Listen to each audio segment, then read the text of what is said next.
Hey folks, it's Steve here, and this is going to be the first of a kind of video, doing this as sort of a video session report as we try to break in the new edition of Imperium Romanum.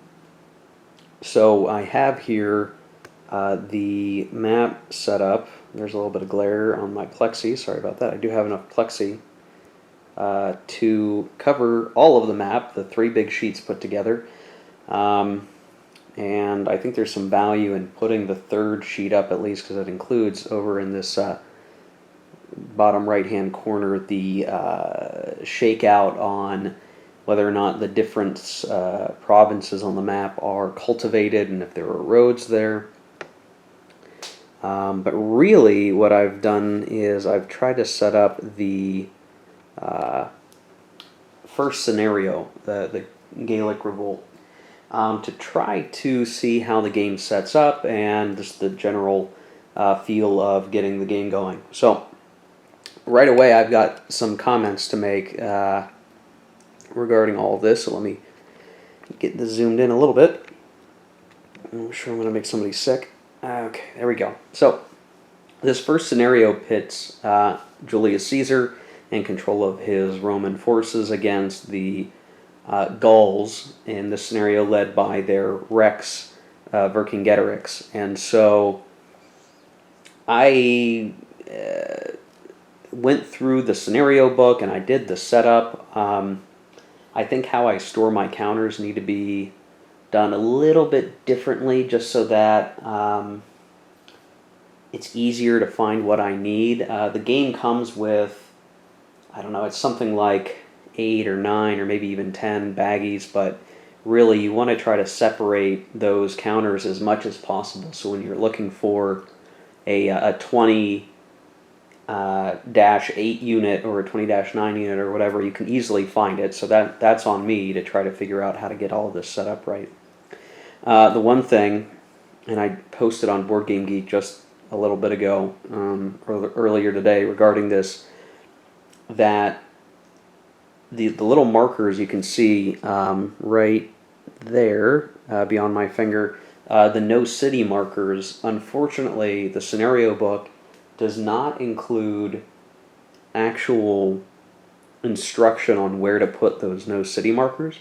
So what you end up having to do is finding the rule book, flipping the last 6 pages, and basically run through each chart trying to find the blanks on the chart, and where there's a blank for a city in those 6 pages basically means it's not there in the given time period, and the time periods are the columns on the chart. So you find, you have to go through all 6 pages, you need to find all the ones that are missing, and then you put a marker. And I have to say that process is really annoying.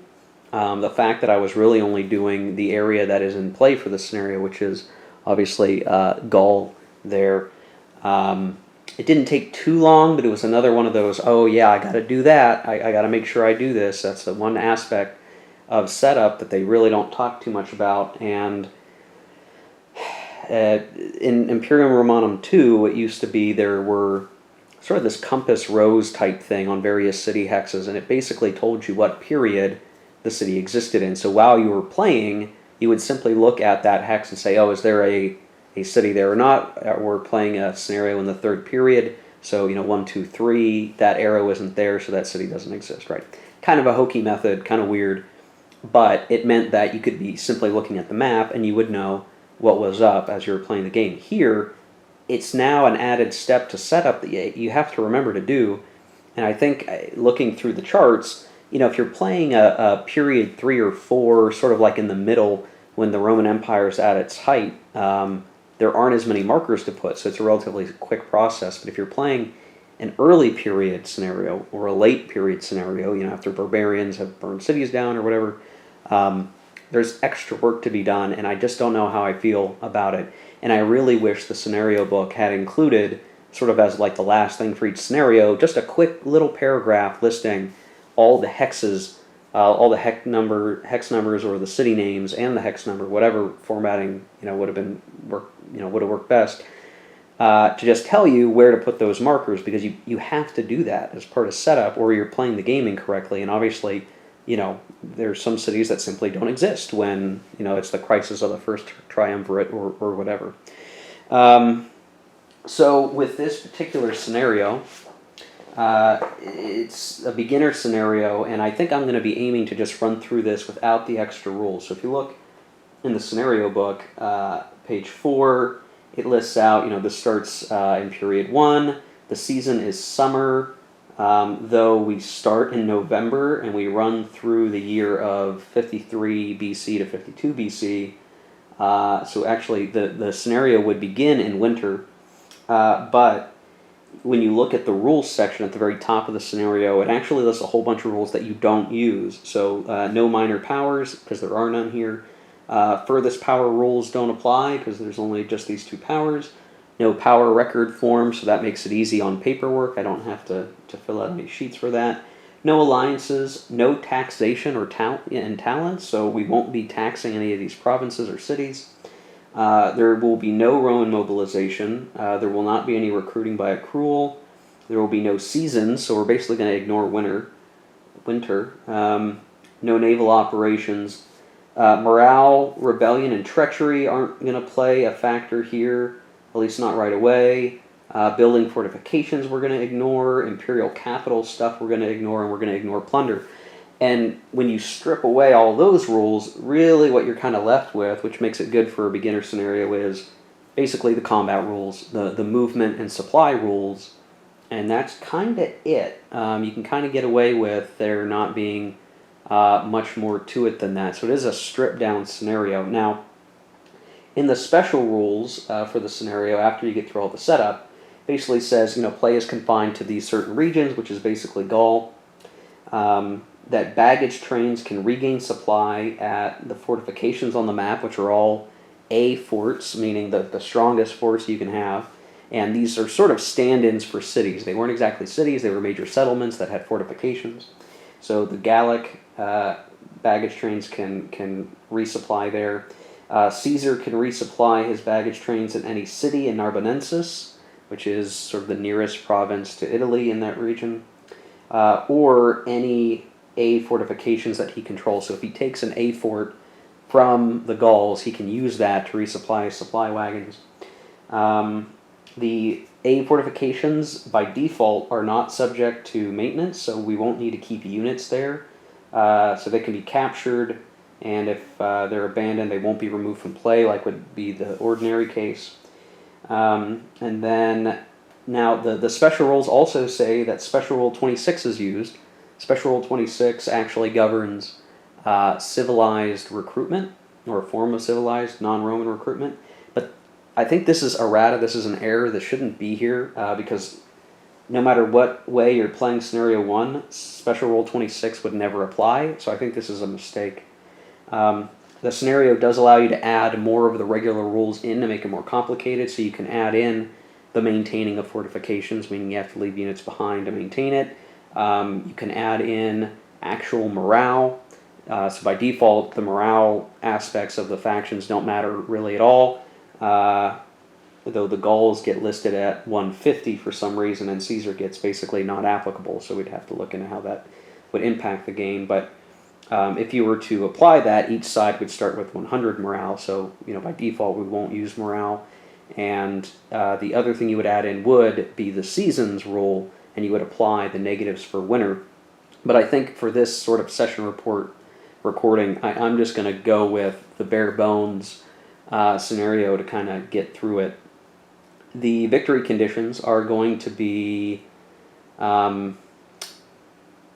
basically for Caesar, he needs to eliminate Vercingetorix and have eliminated at least 360 more combat strength points of Gallic units than he would lose. So that makes it kind of tough for Caesar. He can't fight battles and basically, lose as many units as he's inflicting on the enemy. He has to have a pretty significant margin out ahead of the Gauls. While by comparison, Vercingetorix needs to simply eliminate Caesar, no small feat, but then also eliminate at least 200 Roman combat strength points. So for Vercingetorix, there's a floor, a threshold that needs to be met.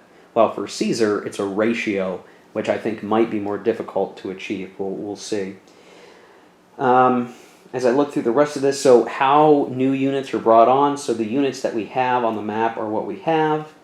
Basically, as units are eliminated, they will return to play 5 months after they've been eliminated, so they'll sort of go on the turn track, and then they'll come back. When you figure that this game this scenario runs from November 53 to October 52, there's really only so many chances for units to come back anyway. And the only other sort of special thing is that Gaelic units begin the game inactive, and they cannot become active unless you roll a die and succeed on a die roll, or they are attacked. And this, I believe, even includes where Vercingetorix starts, which he actually starts out in kind of a precarious position, in my opinion, that he'll want to sort of activate and hopefully set up with a stack. So that's kind of weird. The initiative is with Caesar to attack the various Gaelic holdings, and if he doesn't disturb them, they may be able to just, sit on, basically not being a threat. We'll have to see how it goes. So, I think what it'll be worth doing is I'm going to move the camera. So if you're prone to getting motion sick, close your eyes. And I just want to get kind of to show what the situation is here, just the very beginning of the scenario. So you have in kind of various areas some Roman units, and you have some Gaelic units. So out here, you can see there's the fort, there's a baggage train here. I don't want to knock the stack over, you can just barely see the purple. So this stack here is a Roman stack, color purple for Caesar, and then immediately next door, you can just barely see it, this is a tan stack, which is part of the Gauls, and then also a brown stack that is also Gauls. Similarly, out here, there's a small Roman contingent in this hex,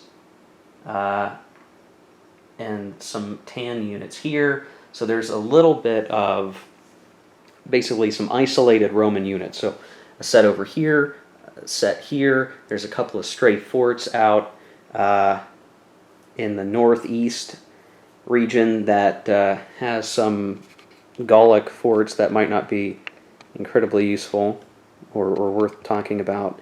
And then in sort of the Aquitania Narbonensis region, we've got, again, some isolated, further out in the boonies, forts. We have some forces here, so there's a tan force of Gauls, a brown force of Gauls, Vercingetorix, kind of sitting between the two. We could go and try to activate either one with a Roman establishment here. I put the forts on top. I probably should have maybe just put them at the bottom or something, but they're smaller counters, so maybe when I switch the video over, we'll look at another way of doing it. Otherwise, I have some control markers on some smaller stacks of Roman units that are around here, here, here. Caesar himself is down here, and he actually has with him not a huge amount of units. He's got a cavalry and some light units, and really he wants to be moving together with some of these other forces. And then the only other thing that is part of this situation is we do have Mark Antonius here in Italy as a white leader, but he's part of the Caesar faction. He'll probably want to come west and meet up with some of Caesar's forces and support him there. So besides that, in terms of actual strategy, I can't say I know what's a great idea. I think what the Romans probably want to avoid is activating too many Gaelic stacks that, more than they can deal with. So I think it would make sense to aggregate Caesar's forces that he has here in southern Gaul, in Narbonensis, Aquitania, bring them together, and then seek to smash one of these hosts here. Maybe this one, because it's the biggest, maybe the biggest threat initially. And if they can, ideally they want to try to take a force out that includes Vercingetorix so he can be killed. And once that's done, we can work our way through the rest of these areas. What could be dangerous for the Caesarians is that if these stacks up here activate and they take out that isolated Roman fort up there, that's going to be a big hurt on the Romans and their force pool, and will also be a pretty big hurt just with the number of strength points eliminated. Keeping track of the eliminated strength points is actually the only paperwork we really need to do for this scenario, so I'm just going to be doing that, I think, on my computer here in my game room. I'll just keep it in a notepad, and I'll be keeping track of that as we go. So we're going to do slow and steady and work our way through it, and I'll just keep doing cuts in the video here at various points where I think it's going to be worth explaining something as we go. So we'll see how it goes.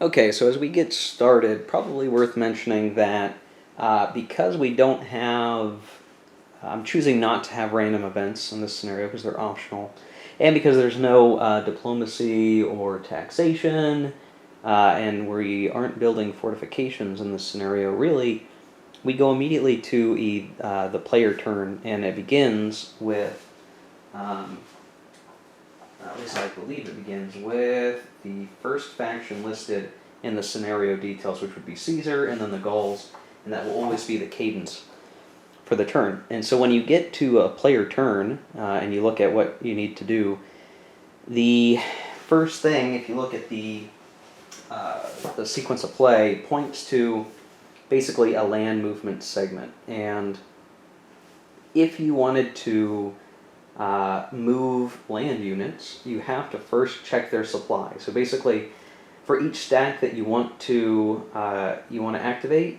you check their supply. If they don't have supply, they may not activate if you can't supply them.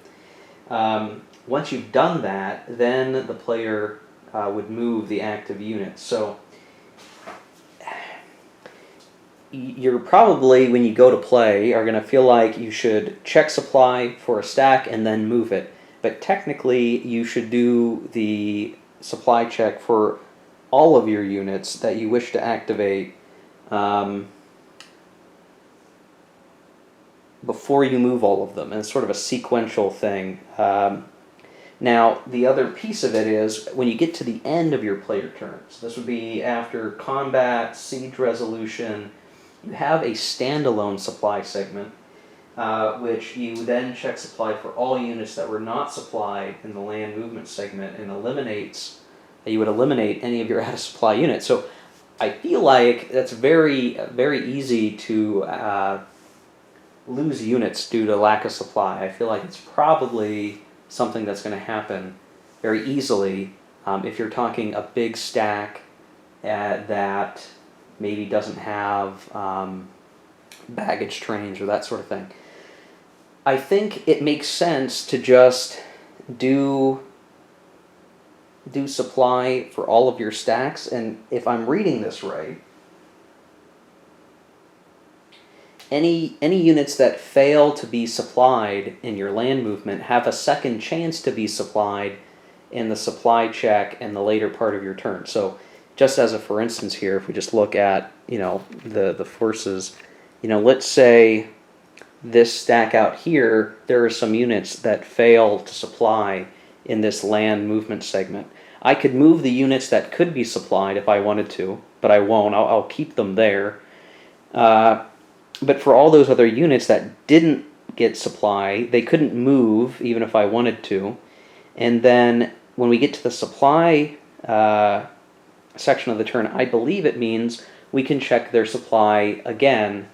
I'm not quite sure how that's supposed to work, and I'm a little befuddled by it because the rules aren't super duper clear as I try to look through the supply rules.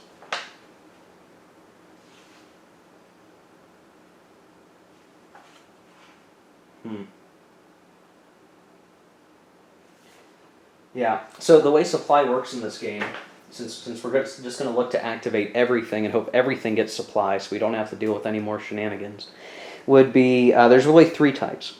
So one is port supply. So if you have units that are within, it's basically within 1 hex of a port, then they're in supply, I guess. They're just totally in supply. And that stresses the importance of being close to the cultivated coasts where shipping and supply and all that is very easy. Excuse me. The other form of supply that you would want to have, and this would be important if you're heading out into the wilderness, would be baggage train supply, which obviously in the game there are various baggage train counters, and in this scenario there are several of the army stacks here start with a baggage train, and they always start a scenario full with 6 supply points, and we'll look into how that's used here shortly. So, very large stacks of units that are venturing out away from the ports are going to be heavily reliant on those baggage trains and their ability to resupply, which, as we know from the scenario notes, the factions can resupply their supply wagons in the level A forts that are out there. And level A is the maximum fort level in the game. The actual strength of the fort varies by scenario. But very importantly, a lot of those level A forts, but just by standard rule, act very much like cities in the game. So, if you don't have port supply and you don't have a baggage train to get supply from, or you choose not to use the wagon, I guess, your only other method of supply is foraging.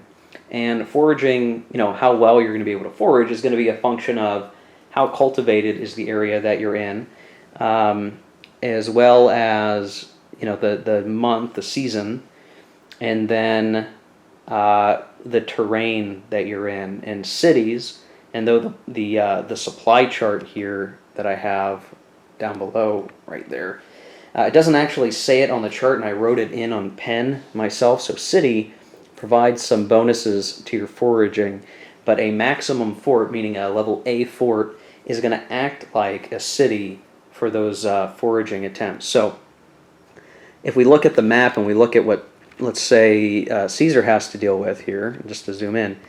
So Antonius there, over yonder, is getting port supply. So we can move him just fine. So we'll be able to activate him and immediately start moving him to wherever we want him to be.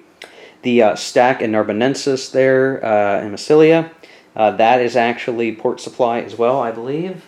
Yep. And so that stack can activate no problem. Same with Caesar. But then out here in what will become Tolosa someday, there's no city marker there now, we have 2 light units. These light units don't have a baggage train and are not near a port, and so they are going to need to do the foraging process to get supply. And if we look sort of northward, there's a stack here that is similarly no easy access of supply. The stack here does have a supply wagon. And they're in a no city space, so they are in a fort, though, so we'll have to examine what makes the most sense. Should they draw from their supply wagon there, or does it make more sense to simply do the foraging because of the bonuses of just being in a heavily fortified settlement? We'll have to see how the math works out for that. Now, by comparison, if we look at the Roman forces in the north, similarly, this stack here is in a fort. They do have a baggage train, so similarly, there's some supply available. And then finally, over here, they're in a level A fort, but they don't have a baggage train, so this small stack will have to forage. Ideally, because they are in a level A fort, they'll probably be fine. So I'm going to do another cut here, and I'm going to kind of look over the supply rules and really try to dig in on the supply charts here and try to understand what are the best options for these guys who aren't in ports. Again, port supply, you're good to go. They're going to be able to move But the other thing that we need to think about, just in terms of logistics, as the Romans, would be not, hey, can we activate now and move? It's more, another thing to think about is, will I be able to supply whatever forces I aggregate later? So if I pull a bunch of these units off the coast and I pull them together as one big uber army under Caesar, will I have the necessary supply through my wagons or what have you to function out there in the wilderness of Gaul? So that'll be something to consider. We'll come back. Okay, so let's talk supplying our units. Now, as you can see here, there are some red bingo chips that I've placed on the units that have port supply. These do not come with the game. I just happen to have my own little set of bingo chips that I use when needed when playing a game, and in this case, I think they're needed. With the sequence of play set up the way that it is, I read it as requiring that you determine the supply status of your units, all of them, before you move any of them. And so I'm going to be using these bingo chips here to just denote who has successfully gotten supply and then can activate, who has supply for the turn and then who can activate here for actual movement.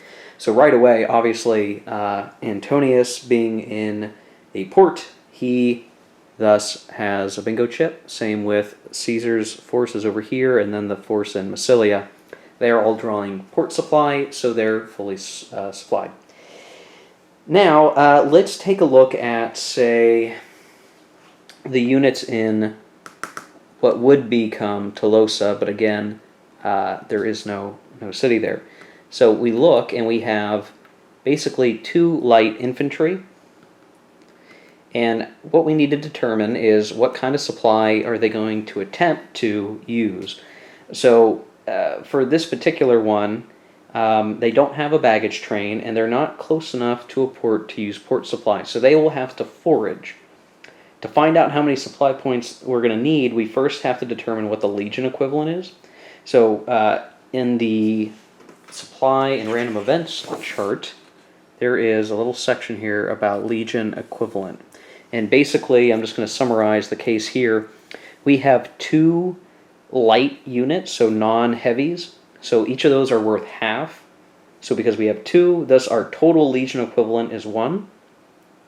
Once you've figured that out for the stack that you're looking at, you're then going to look at the supply table here, and you're going to roll 2 dice to determine, for this check, how many supply points will you need. And this is kind of different. I think the older versions of this game handled supply a little bit differently. You still needed baggage trains and everything else. But here, supply is less deterministic, where I think in older versions of the game, if you had 6 supply points in your baggage train, you had a sort of guaranteed amount of supply usage. And for some reason, even if you figure supply would be rationed, I think the randomness here means you have to prepare better in this version of the game. And maybe some of this variance is just because of, food spoilage or people overeating and the commanders not watching the rationing properly. It's probably something like that. So if we look at the supply table, we're dealing with one or less of the legion equivalent, right? So this actually says less than 1, and this says less than or equal to 2. So I think if we just have 1, we're supposed to use the second column, unless this is a typo or errata, and that is meant to be less than or greater than 1. Probably worth asking online, but hey, who knows?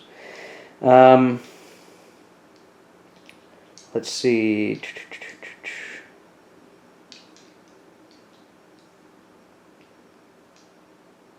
Okay, so we're going to, there are no other modifiers to this die roll, so you could get a die roll modifier if you have a good leader, if you're stacked with a baggage train, so even if you don't, so if you use, if you happen to be with a baggage train, regardless if you're using the baggage train, you're going to get a bonus, and then apply this modifier for each hex, the forces from the baggage train, maximum of 2. Okay, so I don't think that applies here. So basically what we're going to do for these 2 units, we're going to roll on the second column, for less than or equal to 2, because we're at 1, and we're not less than 1, I guess. So we're going to roll 2 dice. And I rolled a 6. Put that on here. I rolled a 6. So we would look and see a 6 means 1. We have a result of 1, which means for this stack of 2 light units, we need to scrounge up 1 supply point. Without a baggage train available, we're basically forced to forage, and what we end up looking at then is, based on location, what is our actual forage rating. So if we look, we're actually in what is considered, I believe this is rough. Let me just check. Yeah, that is rough. So just to show, like, this is clear terrain, this is rough. All through here is rough. So they are in rough terrain, which means in a cultivated hex, they would get 1. So we're going to look for Narbonensis in this scenario. And if I come over, and I'm going to be off camera here, but if I look at Narbonensis, we are wild and roads.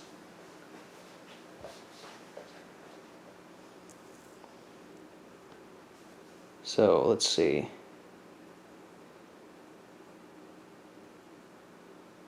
Rough, wild in the summer is 0, and unfortunately we don't have any other,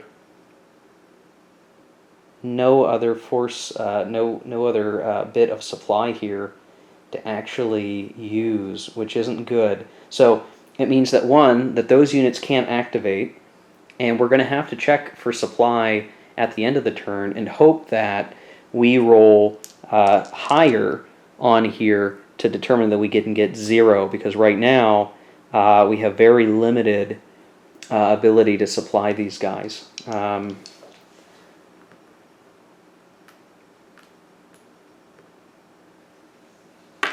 believe that is the case, which is unfortunate.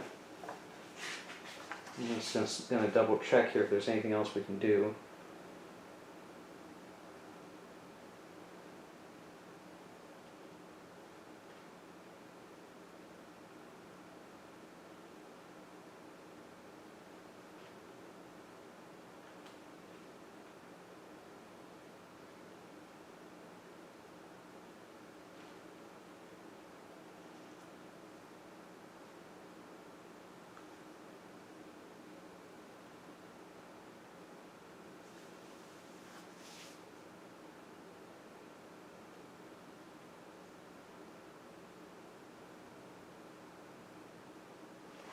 Yeah, so they're going to be unsupplied. We'll have to check supply for them on the next phase, which is a damn shame. So let's look at then these stacks here. So in this, we have, we're actually in a city that exists, Valentia. We have 1, 2, 3 light units, which would put us in the less than or equal to 2 column on the supply table. Again,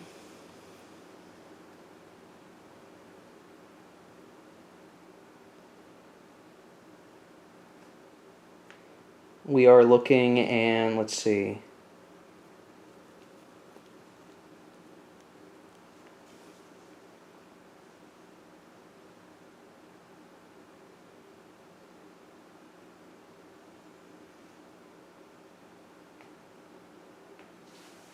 Yeah, so it's looking like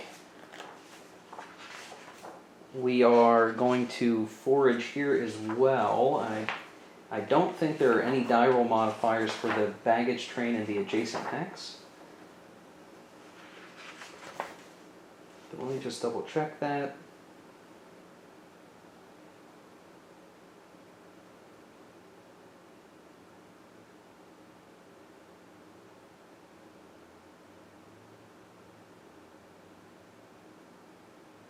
Okay, so we could actually draw supply from the supply baggage train in the next hex over. But I don't think there's a reason to do that, and you'll see why. So if we're looking at that legion equivalent, again, less than or equal to 2, we're going to roll the dice. And I rolled a 9. The 9 is a 0 on the supply table. So they actually don't have any supply requirements. So these units here are completely fine. So I will go ahead and just place a bingo chip like so. Okay, so next then would be these guys. So again, quick check. You'll notice that they are in a fort, and that is probably going to matter here. So I'm taking them off to look. So we have a light cavalry, a light missile unit, a legion, and another legion with a supply baggage train and a leader. But the leader is not a very good leader, so he won't have any impact to the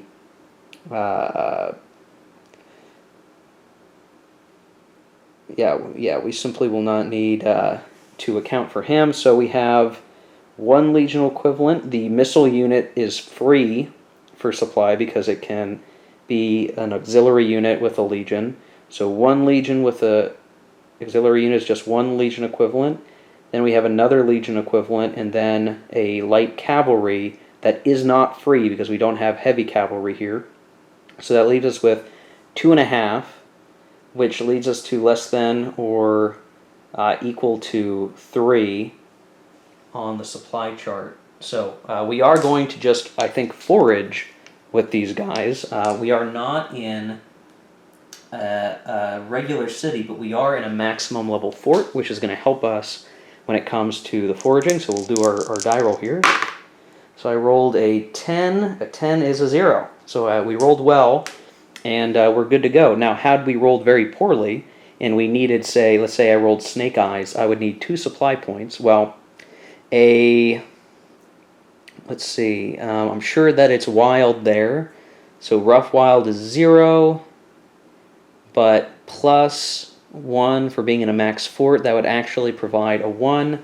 So assuming we didn't roll snake eyes, we could have been able to supply those guys pretty good. So we're okay. Basically what you can look at it is, every hex is going to be, depending on the weather, always providing a static amount of supply for foraging purposes. So in the case of this scenario, because we're not playing with weather, we're going to be dealing entirely with summer. So if we look at the forage chart, and while you gander at that, I'm going to place a supply activation marker on that stack. So if you look, if we're dealing all with summer, and unfortunately, I don't think any of the provinces that we're going to be dealing with in this scenario are going to be cultivated. I'm pretty sure they're all wild. Narbonensis would be the only one that maybe would be good, but at this point, yeah, it's wild with roads. So it is wild. So any rough hex is providing 0 supply.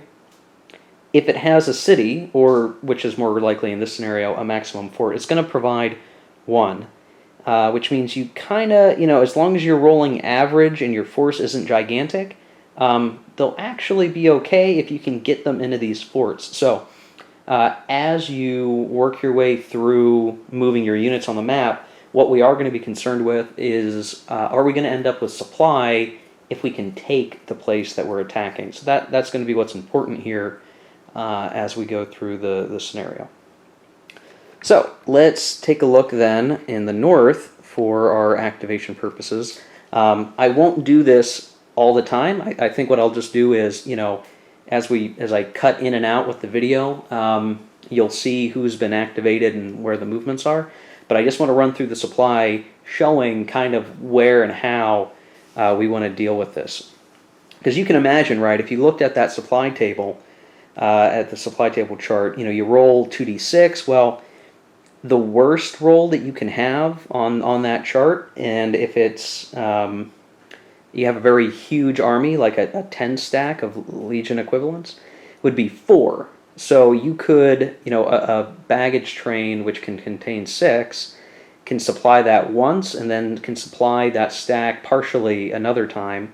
Or if you're rolling maybe more average on a slightly smaller stack, it could supply for 2 turns with those supply points. So, it's going to be very tough, I think, to get forces, very large stacks, navigating through this wilderness. Caesar isn't going to be able to put a huge mega stack together because he's going to find that many of them are going to be lacking supply heavily. So let's see, we've got this stack here, which is in a fort with 2 legions. So we have a 2 legion equivalent. So 2 legion equivalent, we're rolling on the 2 column. We rolled an 8, is a 0, so they're activated and they're fine. And then finally we have got a fairly large stack here, and as I go to look at that, they are also in a fort. They do have a baggage train, but let's see. 1 legion equivalent, 2 legion equivalent, 3 legion, 4 legion, 5 legion, 6 legion equivalents here. That's gonna be tough. That's gonna be tough. But we've got some things on our side when it comes to foraging. So before we make the decision, let's take a look. So if we have 6 legion equivalents, we're going to roll the die. If we roll really well, we'll have 0 supply needed. If we roll average-ish, we may only need 1. If we roll kind of poorly, we'll need 2. And then if we will roll terrible, we'll need 3. Well, let's assume for a second we won't do that. A forest in wild summer provides 1, and then the fort itself, the max level fort, also provides 1. So the hex itself provides 2 supply. That's pretty good odds. So I don't think we're going to use any of our supply wagon. We're simply going to roll the dice. And what's nice is, because we do have a supply wagon in this hex, whatever we roll, we're going to add 1 to it. Even if we're not using the baggage train, I believe we get that bonus. Let me just double check the rule book.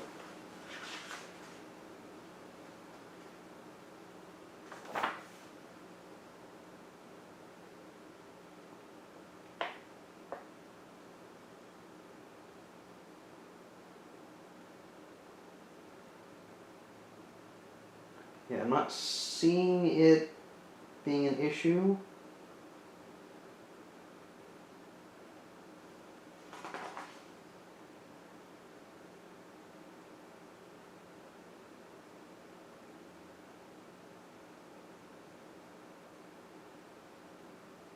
Yeah, okay, yeah.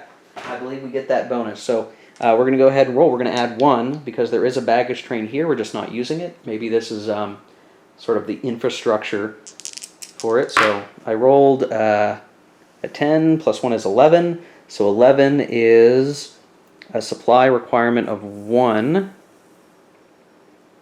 here. So that hex actually has the supply required to support that. So they get supply.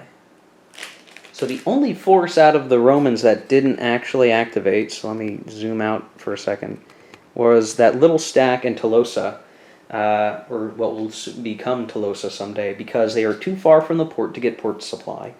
And they lack a baggage train, and because it's rough terrain, there simply is not enough foliage or game to hunt to supply them. So they're going to have to do something. They're going to have to hope to roll better, I guess, to deal with that. The alternative would be, yeah, I don't know.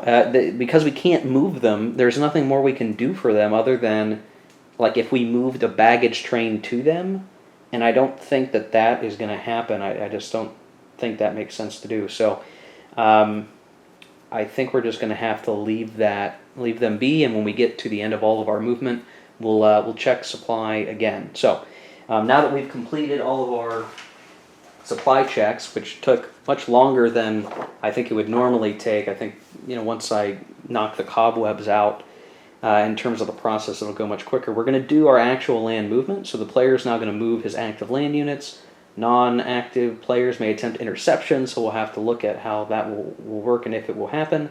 And then we'll do land combat after everyone's moved. So this is not a game where you move, have a combat, and then the other units will move. You have to move everything, and then combat will happen, and hopefully the combats that you really needed to win will work out in your favor.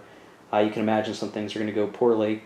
After land combat, there'll also be a siege resolution, which may or may not happen depending on what goes on with movement, and then we'll do that supply segment for those other guys and see what happens. Again, in that later supply segment, you check supply for all units that were not supplied in the land movement segment, and we would eliminate any out-of-supply units. So if these guys can't succeed in getting supply, or we're only able to supply one of them or something,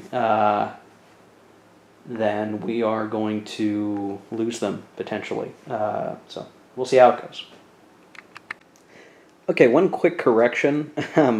As I'm working my way through this, I actually screwed up a little bit for those Tolosa units. So when you have a forage value of 0, which in the case that we were looking at, that was the case, and the supply requirement is 1, there's a little equation or a little guidance in the rulebook regarding this.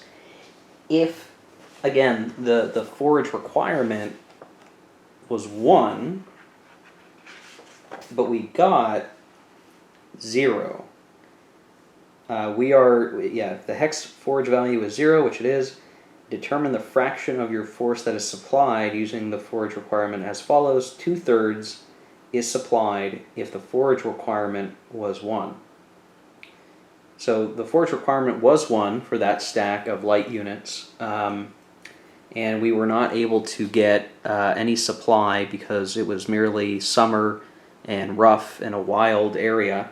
So 2/3 of 2, which is over half, is basically 1. And so, and I'm pretty sure that when it comes to rounding, we round down.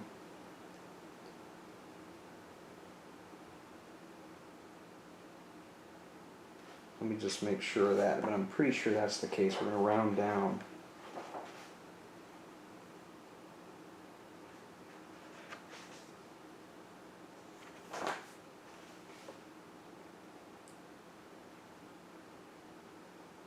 I'm pretty sure anyhow.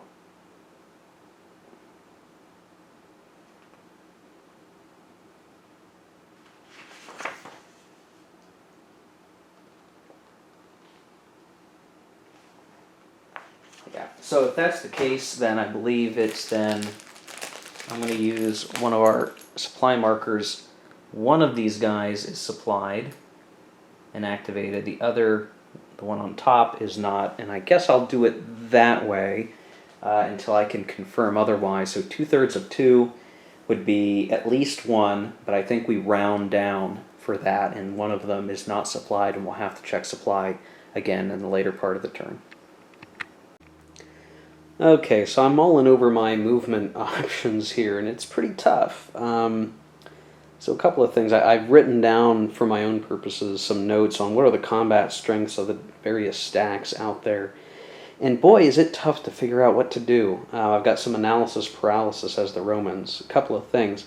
That northern stack has a strength of 108. The barbarian stack to its neighboring hex has 102. So it would be, a 1-to-1 ratio. But they are in a fort, and they could choose to allow for a siege, in which case then it would be pretty dangerous endeavor to assault that fortification with the Roman stack there present, and then assuming we hold the siege, the accompanying brown stack next door would then attack, and the two stacks combined might prove to be a pretty deadly combat for the Roman stack. So I'm afraid to have them leave their fortifications there. I think they're isolated. part of it would require a die roll for the Gauls to actually activate and then team up. But I think it's conceivable that could happen. So it's kind of a tough call. Down in the south, it's a tough pickle because we simply don't have the legions present. We have a lot of light units in Narbonensis, and we could call up Antonius. We could aggregate these forces, but the reality is we're simply lacking the force composition of legions necessary to take at least consistently one of the stacks here. There's just not a lot of options to go off of. I think that 78 stack might be worth eliminating, and if we do that, that might allow for a better attempt to move north and relieve the Romans up north. But tough call, really tough call. I'm not sure what to do here, so I'm going to continue pondering. But just some thoughts as I'm trying to calculate what moves make sense to make here, and keep in mind that I would even think about withdrawing that northern force there, but and maybe attack down here with this army. But the reason I haven't is because they have a baggage train with them. A baggage train doesn't have enough movement because the province that we're in there is heavily forested with no roads. So the baggage train wouldn't get far, and then we'd have a very large stack of legion equivalent units trudging through the wilderness and likely would not be able to get proper supply next turn. So that would be a big issue. And if we leave the baggage train behind in the fort, then those Gaul units will likely, will attempt to activate and then take that fort and then also take the baggage train. So, a lot of this is banking around betting whether or not those Gallic units are going to activate based on their die roll.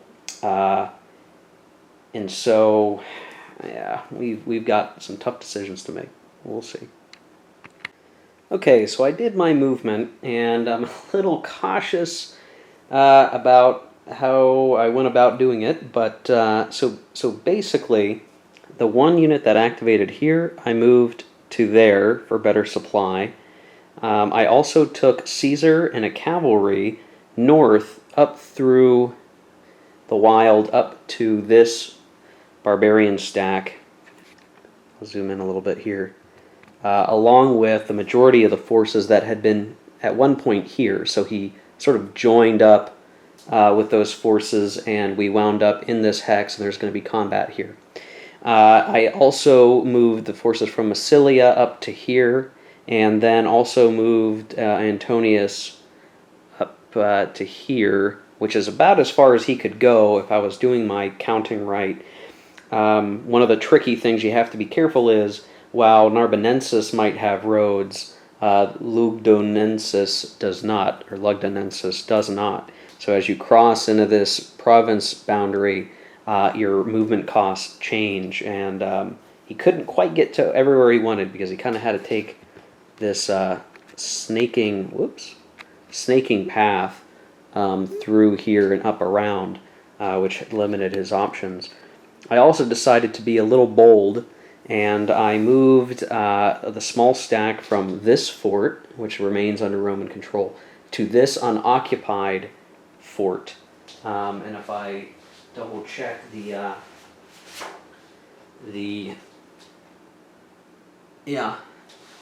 I check the setup, that fort is unoccupied, which means it only has the inherent defensive strength of the fort, which we ought to be able to assault quickly, take over the fort, and then be able to draw supply out of that fort as well, and at least deprive the barbarians of something. So this is a very cautious opening move, and we'll see what happens. I'm kind of banking on the fact that the Gauls won't activate very many units, and that it will deal with one stack of barbarians at a time, and hopefully that will be the right way for us to go.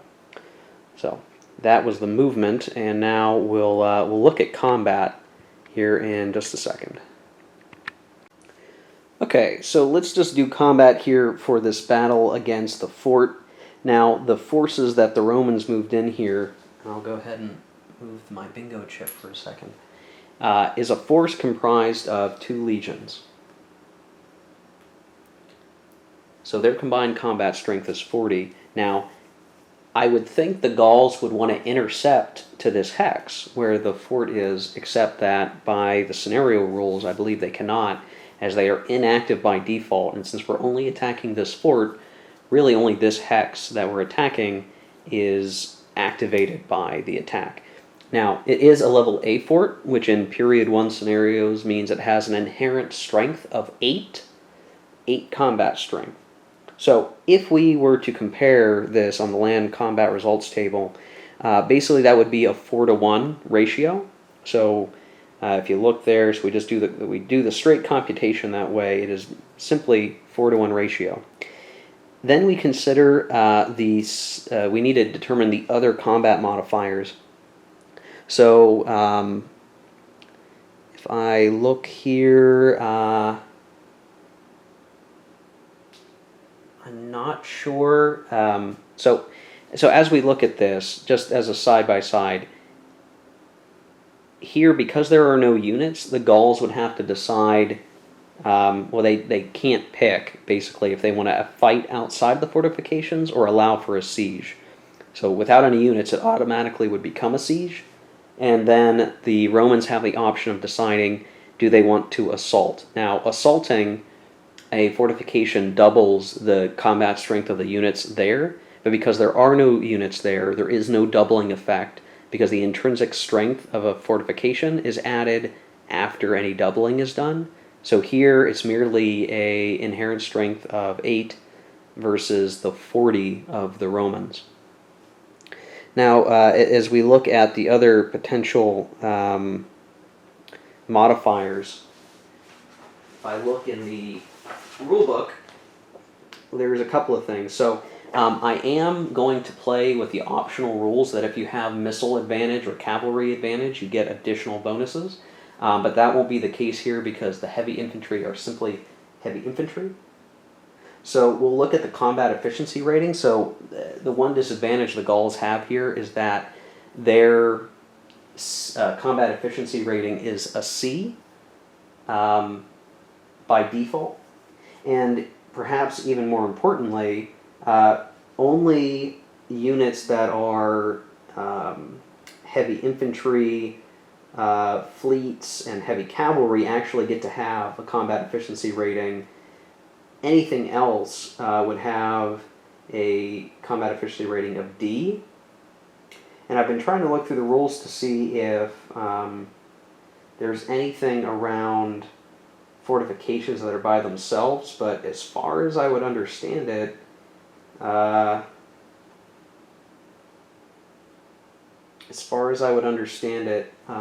they don't have a proper CER as just a fortification as themselves. So really, the combat efficiency rating of this intrinsic force of the garrison is D. And essentially, the CER of the Romans here is A. So an A attacking a D is a +3 to the die roll. We also have the leader rating. So the leader here is a +1 leader.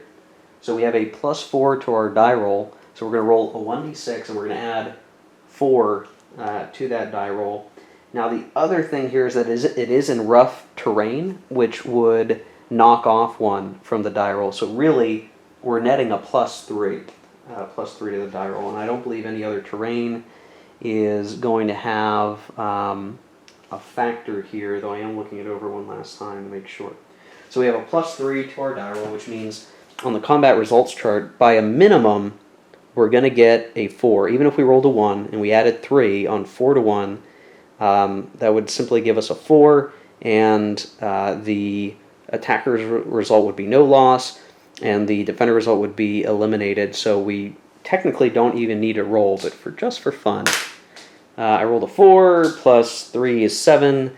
7 on here is eliminated. So when you take a fort like this, at least by this scenario rules, as I double check, I just want to make sure. Then these are captured. So what I'm simply going to do is I'm going to find a purple control marker, and just to mark it appropriately, We will get rid of that, and we will place a control marker on the fort here, and our units are now present. Now, if we were playing a game with morale, I believe taking a fort like that would impact morale losses, but because we're not playing with that rule right now, I don't think we'll actually modify anything for morale, and I don't believe this even counts as combat strength eliminated for victory. Yeah, because technically forts aren't really units, so I won't count that towards victory, but it's good to have yet another place of supply and a place of defense as we hold out against the barbarian hordes here. Next, I think we're going to look at the other combat that we had here. Almost there. There we go. Come on. There we go. With Caesar versus, I know that says Juba for the barbarian leader. I couldn't find a +1 brown counter to use, so I just used him instead. Maybe I lost a counter somehow. My wife was helping me bunch counters, and maybe one got stuck in the sofa or something. I think that might have been what happened. So it's going to be Caesar versus that guy. I'm going to remove our supply thing. So this one's going to be a little bit of a tighter battle. So the barbarians have 78. The forest isn't going to help them, though they could potentially try to retreat before combat. Now there's no fort there, so there's not going to be any siege, but there's a rule regarding retreat before combat that if the defender, if the attacker has at least twice as many cavalry combat strength points as the defending force, the defender may not retreat before combat, and that is part of the reason why we had stopped to, we had Caesar pull that cavalry with him, because this stack of barbarians has the one light cavalry unit you can see there. The rest of its units are all light or heavy infantry, whereas the Romans here have 2 light infantry, meaning they have twice as many cavalry. Oh, sorry, my memory card was full. I had to swap it out. So, as I was trying to say, the barbarians here have 1 cavalry unit, but the Romans have twice as many cavalry because Caesar had come up with a light cavalry unit. So 2 light cavalry compared to 1 light cavalry means that these barbarians are not going to be able to retreat before combat, which means we will indeed have an actual combat here. So to kind of lay out what that's really going to look like, so the barbarians by themselves have a strength of 78, and they have no other modifiers. So they do have some cavalry, but not enough to give them cavalry advantage, and they don't have any missile units either, which means that basically the 78 is just what they're going to have. Now, for the Romans, as I go to grab this, they've got 12, 16, 36, 56. They have 56 combat ability.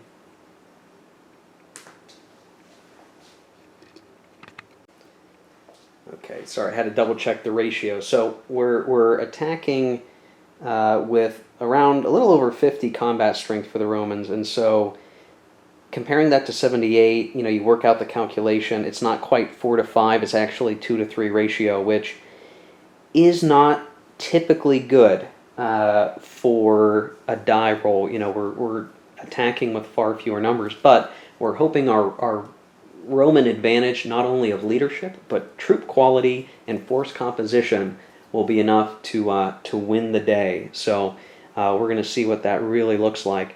So as we look at the 2 to 3 ratio, we're also going to look at then our combat efficiency rating. So overall, I believe the Romans are going to retain their A rating. Just want to double check that. So yes, they're going to keep their A rating. The ratios are fine. And the barbarians, I suspect, will keep a C rating rather than a D rating. Yes, so they will have a C rating, all things together. So A to C is a +2.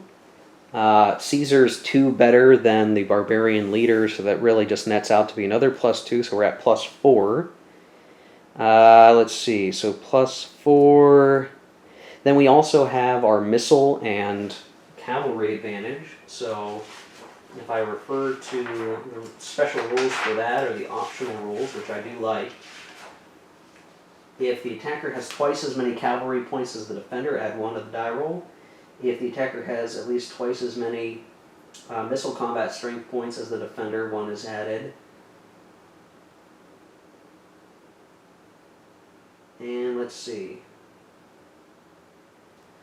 I believe that there is a missile unit here, and in fact there is. I'm sure that's never going to focus correctly. Nope. There is 1 missile unit here, but the barbarians have no missile units, so that's going to be another +2. So +2 for Caesar, +2 for the quality of units, and +2 for both the cavalry bonus and the missile bonus. So that's a +6 to our die roll. That's about as good as it gets. So almost as good as it gets. So let's see what the die roll is. I'm going to roll 1d6. And I only rolled a 2, but a 2 plus 6 is an 8.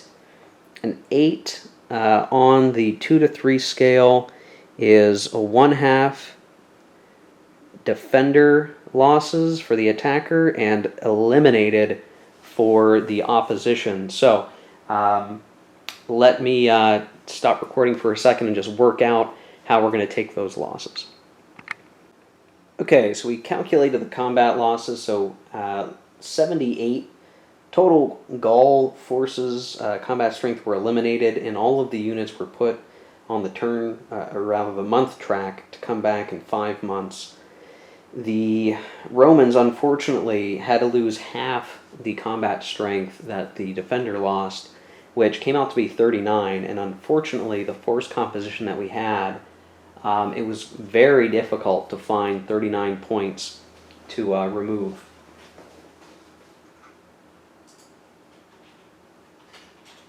So in order to do that, what I ended up doing was I eliminated the Roman legions, which was worth basically 40 strength points, and they go on the month track 5 months from now.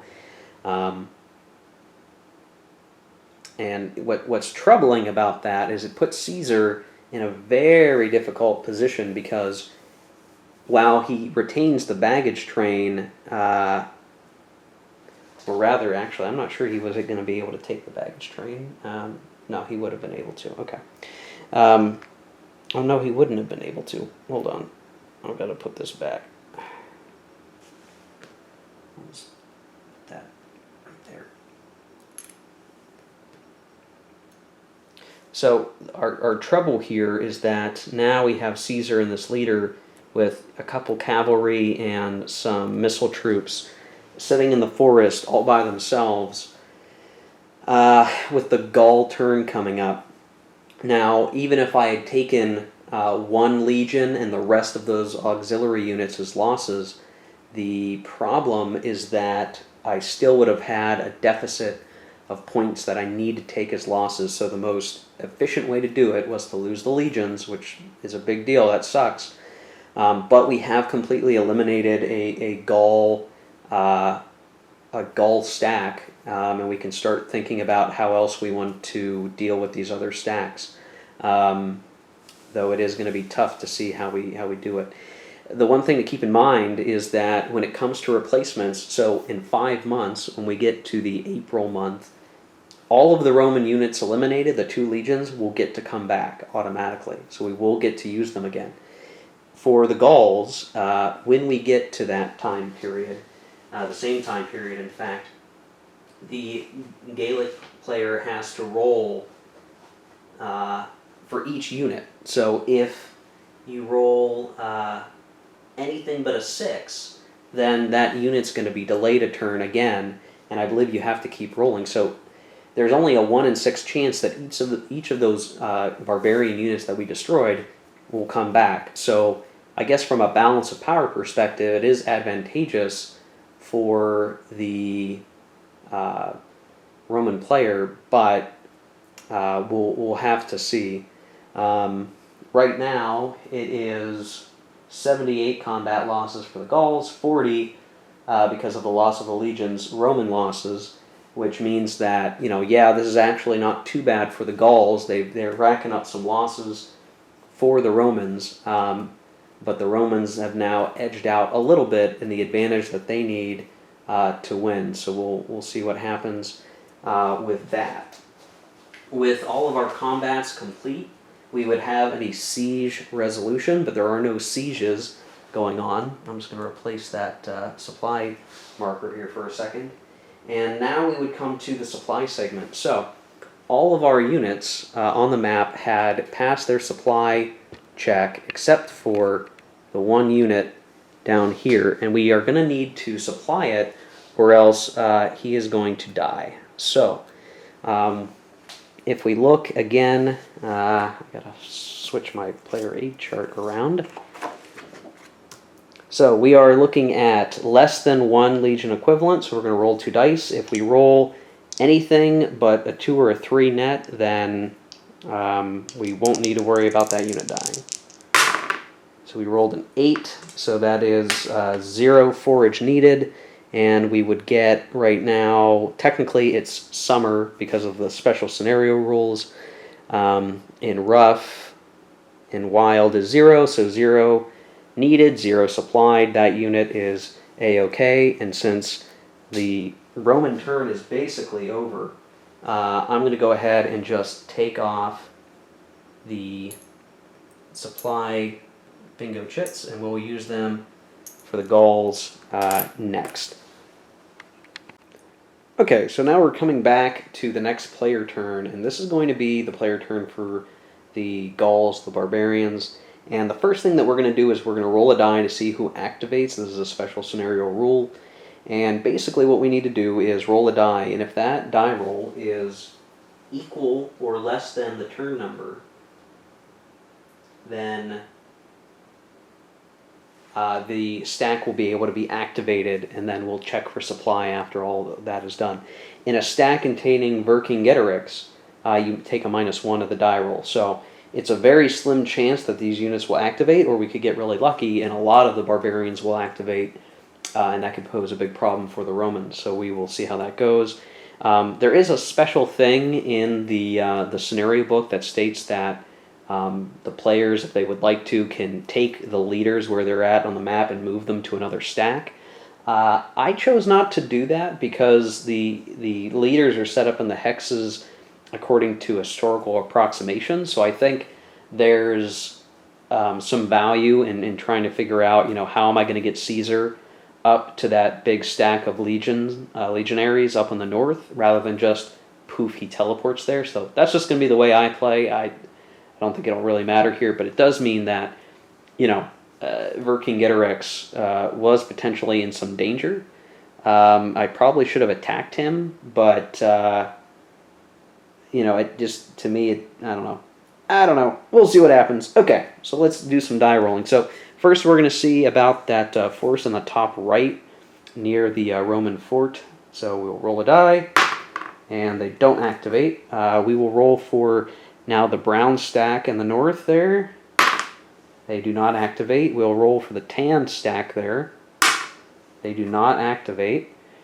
Again, this is turn 1, so I rolled a 2. Didn't quite make it there. Next we'll roll for the Vercingetorix stack. So this is going to be important. We need to get him to safety and joined up with some guys. So at 2 or less we'll get it. And failed. Vercingetorix is going to be screwed, I think. Maybe I should have swapped leaders around, but oh well.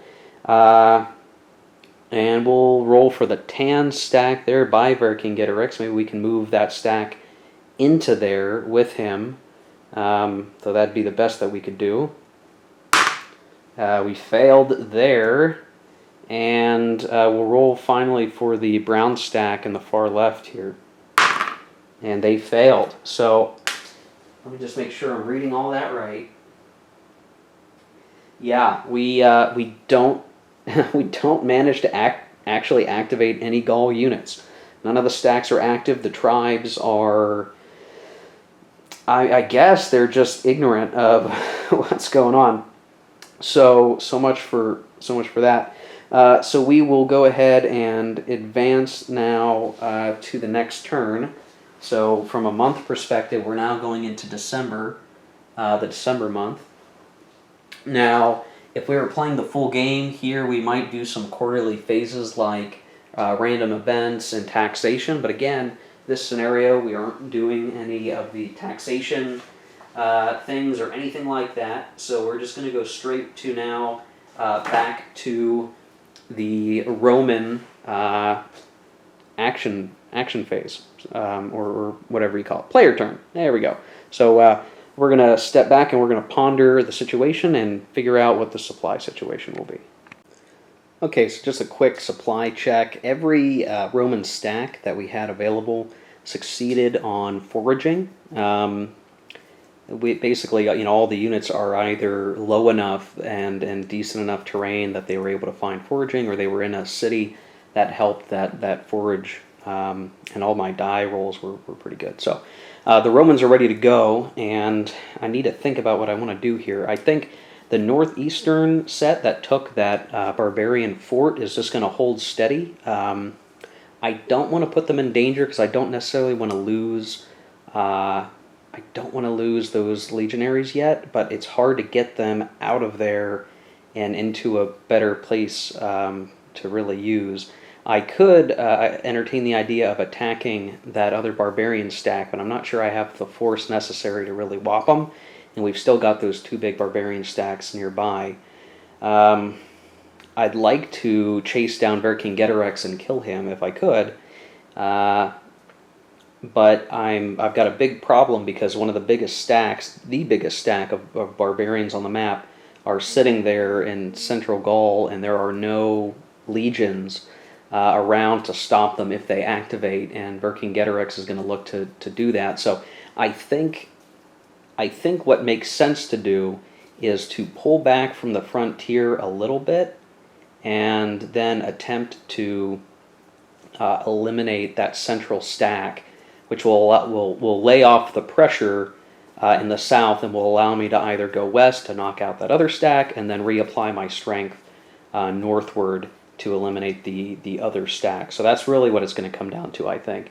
And I'm going to do some really kooky maneuvering to see if I can make that stick. So that's going to be the real challenge here. I'm going to take on a big risk, so wait till you see what happens here.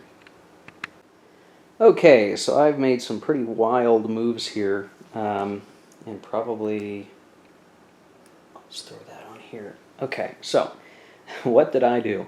Well, as you can see, I pulled everything towards that big barbarian stack, and so the force that was in the north, where we had our largest contingent of legions, the 108 strength stack, I moved south as far as it could go, back towards Caesar. I then had Caesar cross the river there to attack Vercingetorix, and this is with a raiding party. He's got 2 cavalry, and I think it was a missile unit, yeah, and another leader, which the extra leader is superfluous, but he's going to try to hunt down Vercingetorix, and we'll see how that goes. And then the other northern unit that had been up in that fort, I had just book it south, and supply might be a problem, but I figured I would hate to lose those legions if those units in the north activated, because now it's a 1 in 3 chance of activation, and I'd rather have them all together, and we can consolidate our forces and then defeat the barbarians piecemeal like that. What I had also done is I moved the stack that was here up to here, and it's actually the stack with the supply wagon, the baggage train. And because it's adjacent to those other stacks, this big stack, I could not bring the baggage train with it that it started with up here, because it doesn't have enough movement. Baggage trains can only move 4 movement points. And so even then, this stack here with the baggage train could only get that far, unfortunately. And so basically I moved that stack out with the baggage train with the idea that adjacent units can use the baggage train for supply, and so we will seek to supply those legions with the supply wagon. The stack that is protecting the supply wagon will forage. All of those guys will be all set and good. And then I also brought Antonius up to cover the city there, or rather the fort there, and he'll be fine. So I'm just bringing everybody together, because once we knock out that central barbarian army, everything else should be straightforward in taking out these guys and securing Gaul, right? So that's the idea. So we really only have the one combat. All the units on the map have had their supply checks. We won't need to do another supply check later. So I think everything is in good shape, as good as it could be for this. The other nice thing is when Caesar beats Vercingetorix here, if that big stack activates, Caesar ought to be able to, because he has plenty of cavalry with him, he ought to be able to retreat before combat into the hex with a big stack of units. So this should be a safe play for the Romans.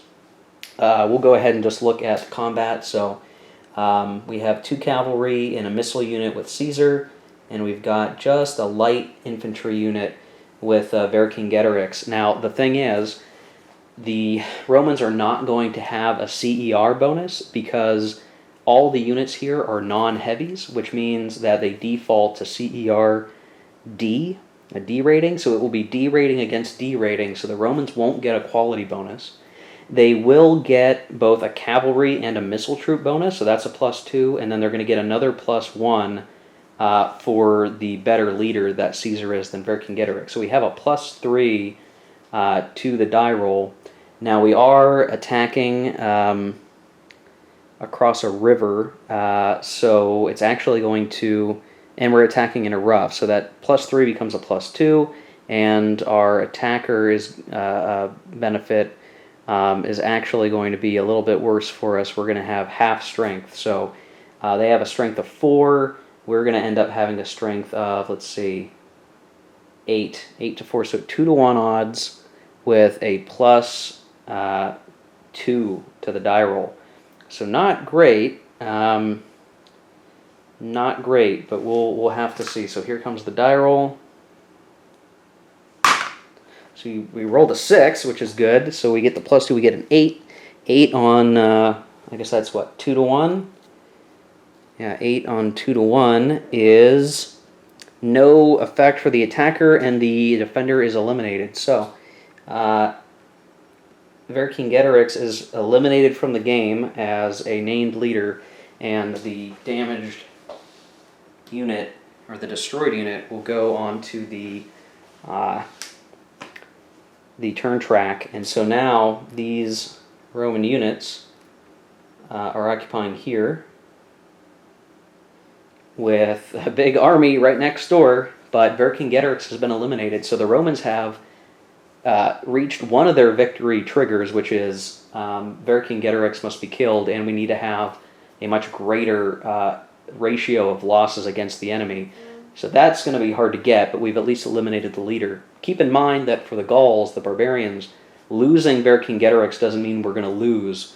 It just means we're a little worse off. If we manage to kill Caesar and kill enough Roman units, we'll still be able to win as the barbarians. So it's still anybody's game, though I think with some deft strategic maneuvering, the Romans are consolidating their fist to make it a bad day for the barbarians. So we'll see what happens with that. And I think that'll do it for the land combat segment. There are no sieges going on. The supply segment doesn't need to be checked because all the other units had supply. So now we'll switch it back to the barbarians.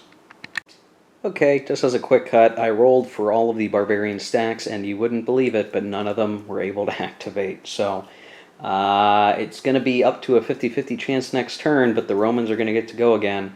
We will see what happens when we come back. Okay, so now that we're in the January turn, the Romans checked supply, and they basically managed to supply everything but a couple of units that are protecting the baggage train. I left them to forage and they actually rolled crap on 4. So there's a couple of units that aren't supplied. They ought to be able to get supply at the end of the turn. But my baggage train trick worked out, so the big stack of legionary units ate up 2 supply points from the wagon, so it's now been decreased from a 6 supply point wagon to a 4 supply point wagon, and we're all good to go. So I think what needs to happen now is I need to move units in and prepare to siege is probably what's going to need to happen, that middle stack. So I'm going to look through the movements required to get there and get it set up, and then we'll come back and we'll make some determinations here. Okay, one correction from the last segment. So I have removed the bingo markers and just showing which units need to check supply again underneath the red marker there.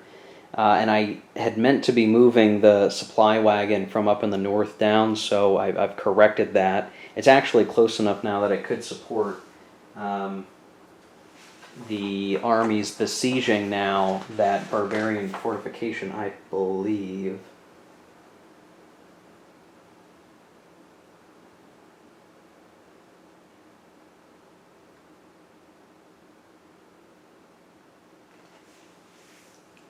Let me just double check this here.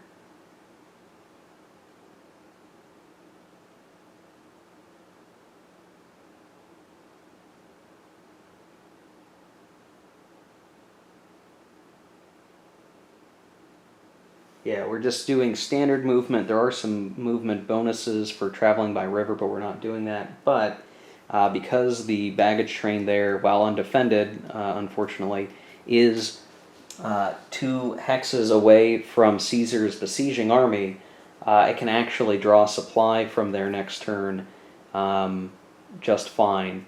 So, I'm hoping to get that baggage train further south, so it's out of the hands of any barbarians who activate. But at least for now, I don't think I have very many supply problems, though it is a bit congested here, and that rough terrain is just tough.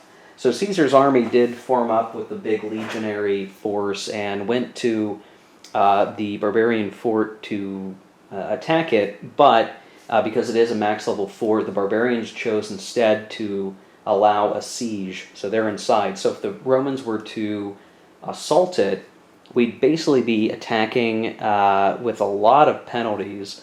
We wouldn't get any cavalry bonus. We would be dealing still with the rough terrain. We would be dealing with a 1-to-2 ratio, so really limited ability to attack and actually get what we need out of it here. So we're going to settle into a siege. We're going to see how it goes. And really what we're going to be trying to do is outlast the supply of the barbarians. What's going to end up happening here is that the barbarian stack there is going to consume the resources within the city. It has a baggage train with it, so it will seek to forage what it can forage from just within the fortress, I think. I'll have to double check to see what the forage mechanics are going to be for a besieged force. But it is going to rely on its baggage train, so it's going to consume from the baggage train. Once the baggage train is consumed, then we're going to start looking at the attrition table, and basically every time we have our siege resolution, the attrition is going to take place and eliminate units. Now, that won't take effect. There won't be an attrition roll until next turn at the very least. So basically, we're not going to see that barbarian stack get any bigger, and we're going to have to be really careful with supplying Caesar's very large army at this point. So I'm going to have to think about this. What could end up happening is that the barbarians activate elsewhere, and then they come to relieve this force, and we have a big climactic battle. The one tough thing is trying to determine if there's any way to... we can do an Alesia thing where we build our own Roman fortifications here, but I just don't think that that's going to make sense to do here. And I don't even think we can do it due to the scenario rule. So we'll have to see what happens. With that in mind, with no other combats taking place, that is going to be it for the Romans, and the last thing we do is we're going to check supply now for these 2 units. So we're looking at the 2 column and rolled a 5, so they need 1 supply, which I think I was just going to have them forage, and they don't have it. So 2/3 become supplied. One of these units is going to be eliminated, I believe. So I will do that, and we will put that in the eliminated box. And I need to make sure that I mark whose eliminated unit is whose. So I will do that there. Okay.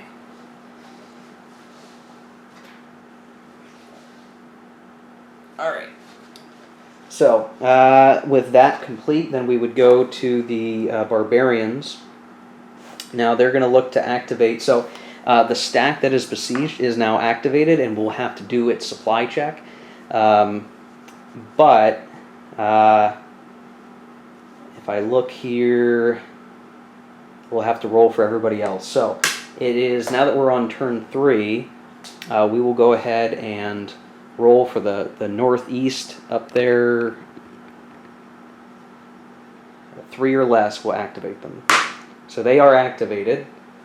The brown stack in the north does not activate. The tan stack in the north does not activate.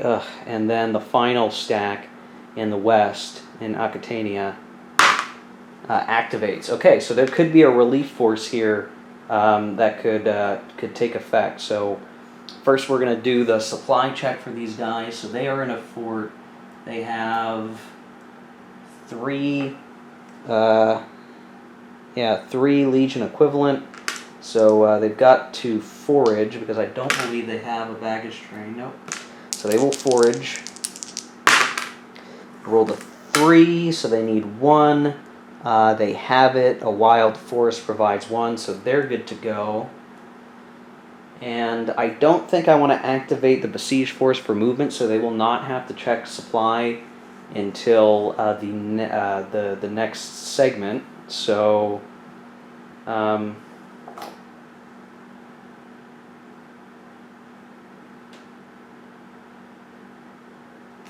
let me make sure of that here.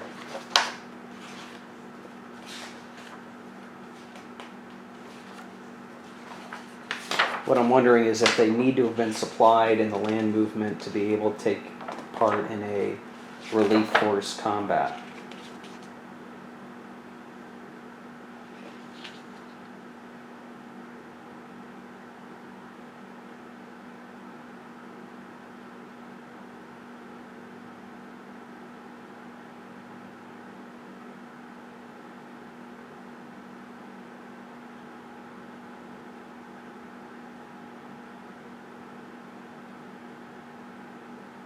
Yeah, so I guess it just makes sense to get the supply out of the way now. There's no reason not to. So this is actually a fairly large barbarian stack. So if I set this down here for a second, I'm counting 1, 2, 3, 4.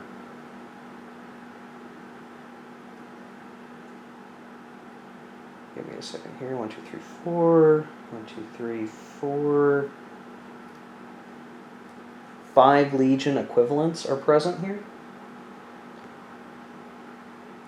So I'm just going to pause this for a second to figure out what the options are going to be able to be for this.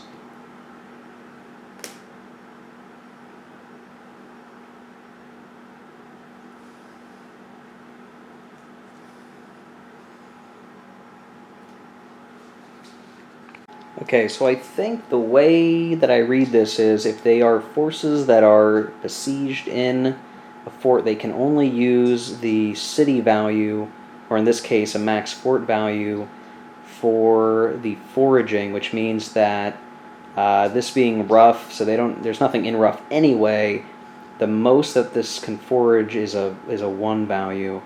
Now, on the 5, if we were to roll 2 dice,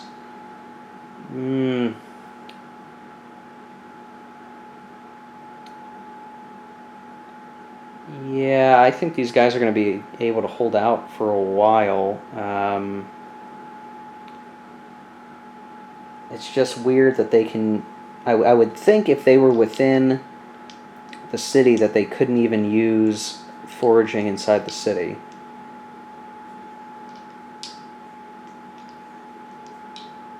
It's kind of weird that way. Not sure how I like that, but I guess we'll see. Okay, so I think what the Gauls are just going to do is they're just going to roll the die for foraging and hope to get... they get a +1, so they should be able to get the 1 needed to be perfectly fine in supply. 4 plus 1 is 5 is a 1, so they actually pass their supply check, and they don't lose anything in their supply wagon. Again, I feel that's a little weird, but fair enough. Now let's see what we got for movement here. These guys can only move 8. So that would be 1, 2, 3, 4, 5. I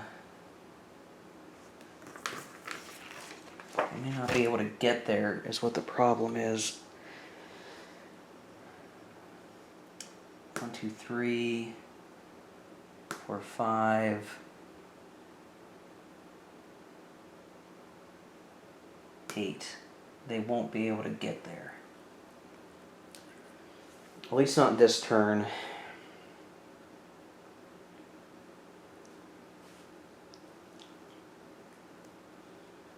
Is there any other way to get over there? I don't think so. 1, 2, 3, 4, 5,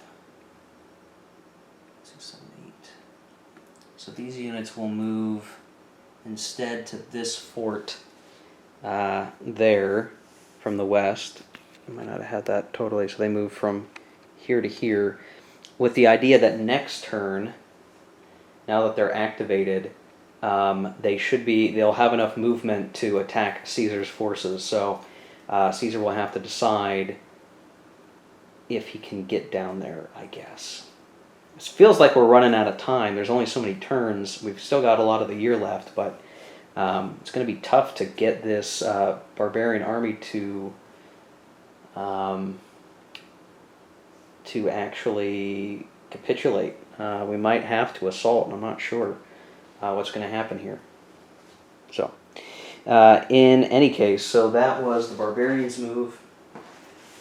They moved. There's no combat, siege resolution. They're not sieging anyone. So the supply segment, we don't need to worry about that.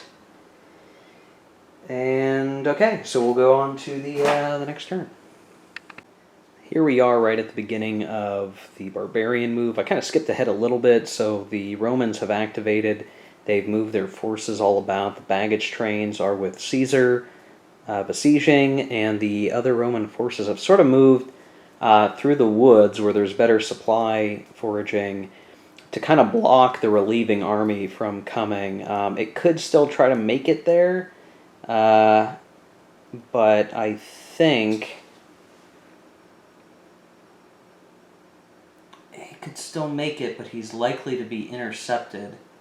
But the Romans have another problem on their hands. So the 2 tan northern armies have activated, and they are heading south. So there's going to be a fracas no matter what, while that brown stack sits idly by. So things are going to get kind of interesting here as combats get into it. I'm really not sure. We haven't had a lot of casualties so far, and I've been relatively non-aggressive. So I'm really not sure how anyone's going to win this scenario according to the scenario rules, but we'll see how it goes. So the brown stack for the barbarians in the west have activated. I'm going to do the supply check now for the big army. I think they're just going to keep foraging.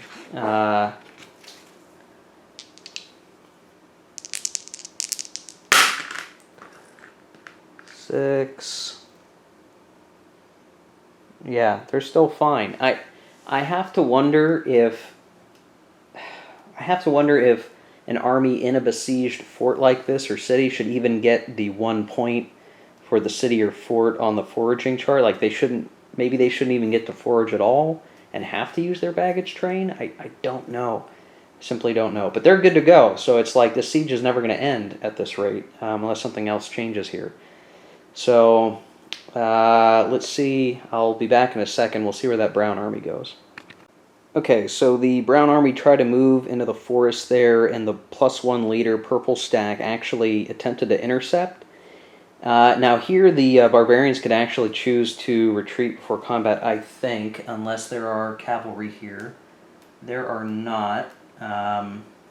It'd be 44 to 60, which because you round down in terms of the defender, well, unless these guys are considered the attacker, I better double check that.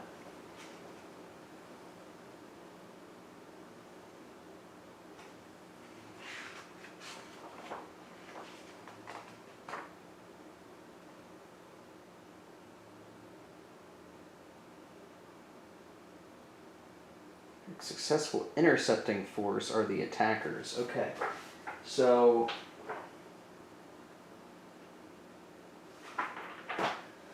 this is interesting. So this actually makes it a 2 to 3 for the intercepting force of the Romans. So this isn't great, and maybe it wasn't a good idea to intercept them, but we'll see what's up. So this force is a crappy leader. He's got 3 heavies, so he's got 60. This force has some lights and 2 heavies, so there's no bonuses other than a leader bonus and the CER bonus. So this is an A to a C, so that would be a +2 with the leader. So +3 to the die roll for the Romans on a 2 to 3 column, which isn't particularly good. So we only rolled a 2, so that makes it a 5, and that means it's a no result. So I suspect that that's going to cause some retreats here, and I just have to determine how that is going to resolve itself.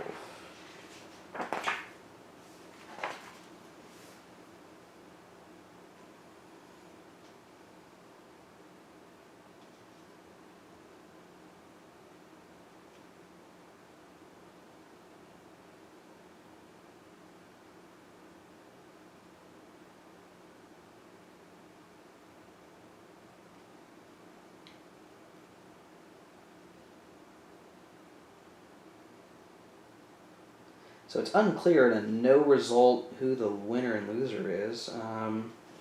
Let me double check the chart here. It should say. So, oh, I see. Okay, the result in boldface is the victor. So this is actually the Romans lose, so they need to retreat. And I think it makes sense for them to retreat to this hex here. I think they have to do there. So that's resolved, and that's all we've got, unfortunately. It doesn't seem like we have any other options. And that's it for the barbarians. They tried to get in there. They were rebuffed and blocked. And so far, it's a very middling scenario. There's not a whole lot of finality to this. So, so we checked supply everywhere. Yeah, we did. Those guys were fine, and they've been moving. I think that's it. Okay, we're going to move on to the next turn. Okay, so I've been jumping around a little bit, kind of skipping ahead. So some of the things that went on is that the Romans tried to attack the brown stack, so Antonius had gathered up a force and went for it, but they retreated before combat to their fort back there in the woods. So, the Romans are getting frustrated, but at least they're in better supply position in the woods than in rough terrain, but that's a sizable force. with Caesar in the siege and seeing that those barbarian units are going to be bearing down on them very quickly, there's going to need to be some action here. Technically, this should be sitting here. Our supply situation's rough. We're out eating what our baggage trains can keep alive, and the fact that we're having to send one back to a fort to try to replenish supply, we're just running out of time, and I think Caesar's just going to assault. So I did the calculation. There's some cavalry in those stacks, then they're modified when it comes to a fortress assault. And of course, the barbarians are doubling their strength. So it ends up being 232 for the barbarians to the 118 Romans. So the Romans are going to be attacking on 1 to 2 odds, which is not very good. That's very bad. And so what they're hoping is to roll well, and also hope that their die roll modifiers are going to save them. So they've got a couple of things going for them. One, Caesar is a better leader by 2. So that's going to be a +2. The CER is A versus C, so that's another 2, so that's a +4. And then we do have missile advantage, which does, I believe, count for assaults. Let me double check that, but I believe that that is the case. One more second here. Oh no, they don't. They don't get the missile bonus in an assault. So it's merely going to be a die roll +4. What we ideally need to get is, if we roll a 4 or higher, we will completely eliminate the force. And I think that's what we really need to try to do here. So this is a 50-50 chance, I guess. So I will go ahead and roll it. Oh god, I rolled a 1. So that is merely a 5 result, which, oh no. Oh no. Oh no, no, no. That's not good. That's not good at all. So the attacker is eliminated, and the defender loses half. Oh no. Oh no. Oh no, oh no, oh no. So Caesar is eliminated. That's a bummer. So is this other leader, though he's going to go on the turn track, I guess. And let's see, that's... Wow. That's 124 strength points lost.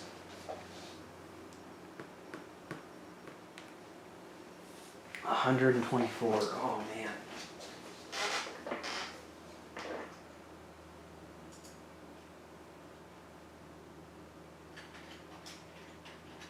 So that brings the Roman losses up to 164. Oh man, oh man, oh man. That's terrible. Oh, that's so bad. That's so bad. So the Gauls simply need to cause 36 more losses, and they'll basically have won. They basically will have won. And that was the Romans' largest force, and they simply could not pull it off. I almost want to call this in favor of the barbarians even right now, but first we've got to lose, we need to lose 112 strength points here. So let's take care of that. Now they lost their baggage train, which is going to go to, I guess, the barbarians. So they're going to have 9 supply points here. Let's see. Well, we want to keep some cavalry, don't we? So we'll lose... Oh, boy. Yeah, we're going to have to lose a lot of guys here. We're going to lose 112. Oh, gosh. That's most of this force, honestly. So that's barbarians. That's 80... 106, 112, so that'll do. And oh gosh, okay, so this leaves a bare fraction of the barbarian forces left, and all of these guys go onto the turn track 5 turns from now. Yeesh, oh my gosh. That was rough. That was real rough. That was incredibly rough. And boy, that's all she wrote for the Romans. So we'll go on to the next turn here, and we'll see what happens. Okay, so we come back to the, I guess we're working our way through the next turn here, and the Romans get 2 legions, the 2 that they lost early on. They're back, and they were placed here by scenario rule, which isn't looking great for them, not enough to make a difference, and the barbarians are going to potentially get a bunch of, a bunch of reinforcements here coming down the way. Yeah, we're in deep doo-doo now. Well, we'll see what happens. Yeah, we'll see what happens. There's going to be a rough time here. So, first things first, we're going to try to get our supply action resolved here. Actually, I guess they'll start here. 7. They're good. These guys here, there's like, oh yeah, they're just leaders. No big deal. These guys will move into here. These guys might as well activate. And then we've got a slight problem with Antonius here. He's our last hope. And I don't think he's going to be able to pull anything off. 1, 2, 3.5.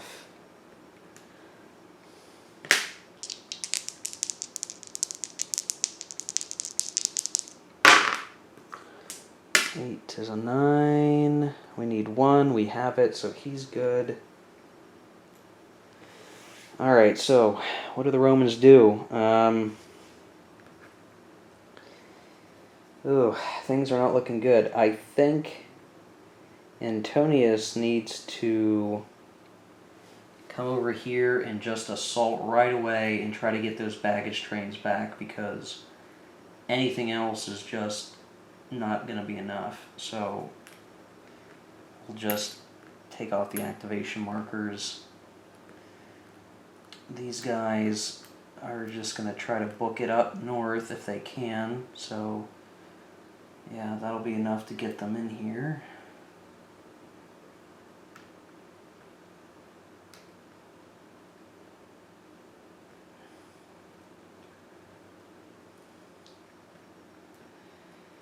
Then, I think these guys want to move into there if they can. So that's going to be, yeah, they can make it as well.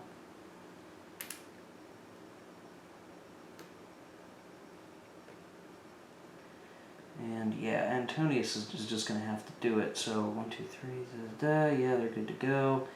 Yeah, we're going to assault. So, not much to be done here. I think it's going to end up being 4-1 odds for sure. 44, 48. Yeah, that's like 4-1 odds. I suspect we're just going to completely eliminate this force, but 4 plus 2 plus 3 plus 2, 6. Yeah. So these guys are all eliminated.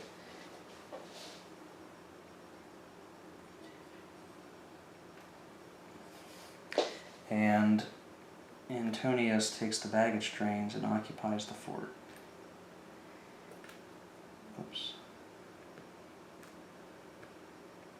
Things aren't looking so hot.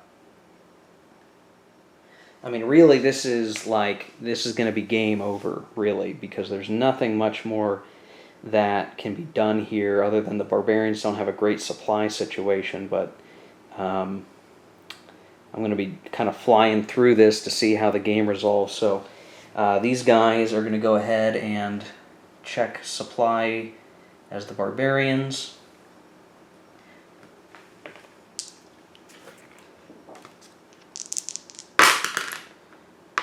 7 on the 3. Need 1. They got it, so they're good. These guys have 2 equivalent. They're good to go. These guys have a baggage train. 1, 2, 3, 3.5.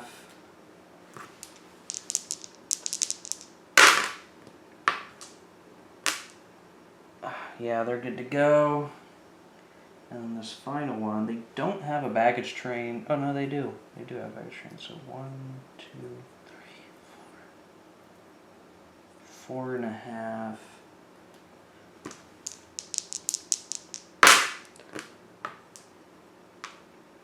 They got it. So all of the barbarian forces are going to activate. Oh, and we need to roll for their reinforcements and where they can come back. So let's take a look here.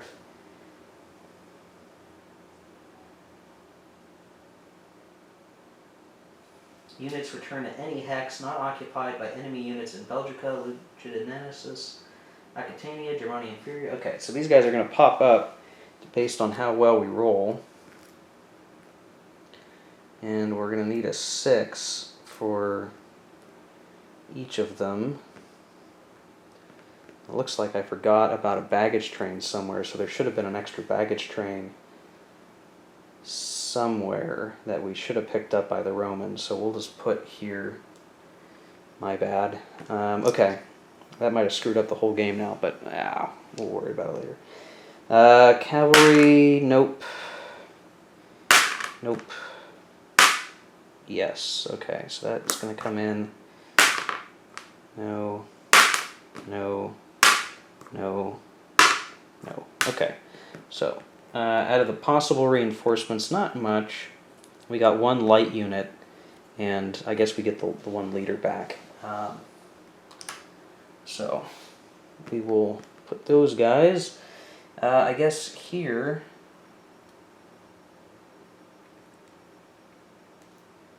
just to strengthen up that stack a little bit.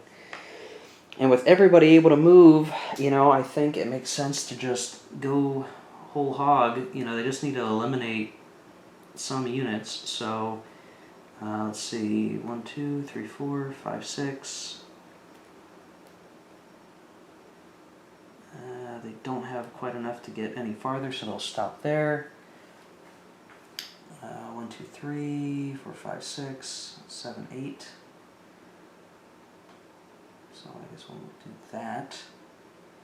And then 1, 2, 3, 4, 5, 6, 7, 8. Really, they're being limited. Oh no, they should be limited by their... okay. They need to be limited by their baggage train if they have them, and they do have them. So those guys are moving slower. And then, really,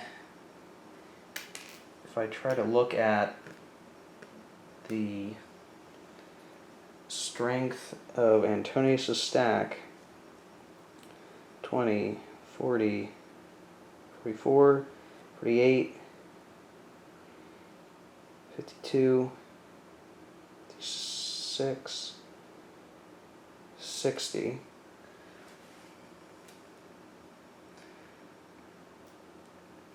Yeah, boy.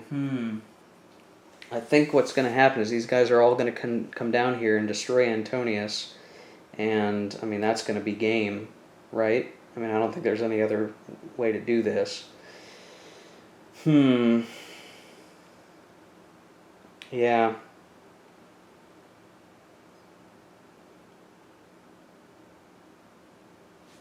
I mean, otherwise, what the Romans could do is retreat. They could retreat back to Massilia or Narbo and just give up this area. And I mean, I think that's basically a victory condition anyhow. At this point, I don't see...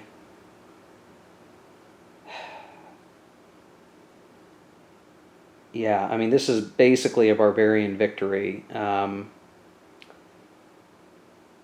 Yeah, I think I'm just going to call this. So this is quite a long video. I'm going to be stringing together so many different clips that it's going to be quite a long video. It's going to take a long time to upload. So I think I'm going to call it here. So the Gauls, the barbarians are very nearly at their victory condition threshold that they need to meet by the end of the game. All it would take is basically 1 or 2 more quick battles or assaulting Antonius and knocking out 2 legions, and then it's game.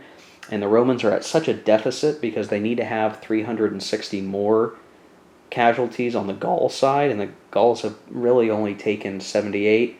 Or no, I'm sorry, I guess they're at like 200 some, maybe. But the deficit is so huge. It's so huge that I just do not see a way for them to come back from this. So I probably even played a couple of things wrong. I actually think the barbarians shouldn't have lost so many units. They should have lost, yeah. Anyway, this was a good try. I wanted to give it a go, and I think what maybe could have gone better is that the Romans really maybe should have been more aggressive early and really tried to take more areas, but the situation is just really tough. So I don't, those Gauls defending in the forts are so well off that it's really hard to understand where could you make headway on this. So yeah, this is just tough. I think this was as good as I gave it a good shot, and I'd have to re-examine all the strategic decision making here to really make it worthwhile. But I would just give this game to the barbarians. They did it. Caesar tried to assault a fort and failed, and proceeded to lose his entire army as well as himself. I mean, that's victory right there. So if you've been watching this whole damn thing, I appreciate you sitting through it with me as I bumble my way through it. Again, this is a beginner scenario 1. So most of the real paperwork-related rules are simply not here.